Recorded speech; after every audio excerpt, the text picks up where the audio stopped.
Hi hello guys, welcome back to my YouTube channel.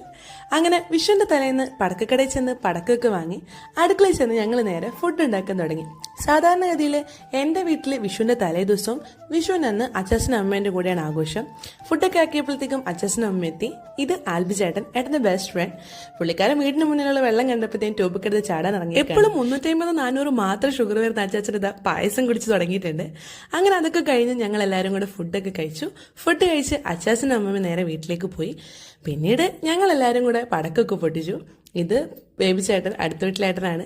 ചേട്ടൻ കൈ കൊണ്ട് കയറിയാണ് പടക്കം പൊട്ടിക്കണേ. അങ്ങനെ പടക്കമൊക്കെ പൊട്ടിച്ച് കമ്പിത്തിരിയും പൂത്തിരിയും നിലച്ചക്രമൊക്കെ ആയിട്ട് ഫുൾ വൈബായിരുന്നു. അടുത്ത ദിവസം രാവിലെ കണിയൊക്കെ കണ്ട് ഞങ്ങൾ കുളിച്ച് അച്ചാച്ചനും അമ്മേൻ്റെ വീട്ടിലേക്ക് പോയി. അങ്ങനെ അവിടെ നല്ല അടിപൊളി സദ്യയൊക്കെ ഉണ്ടായിരുന്നു. പിന്നീട് എല്ലാവരും ഇങ്ങനെ സംസാരിച്ചൊക്കെ ഇരുന്ന് രാത്രി ആയപ്പോഴത്തേക്കും കുറേ പടക്കമൊക്കെ പൊട്ടിച്ചു. അപ്പോൾ ഇതൊക്കെയാണ് ഞങ്ങളുടെ വിഷു ആഘോഷം. അപ്പോൾ അത്രയേ ഉള്ളൂ. ബായ്.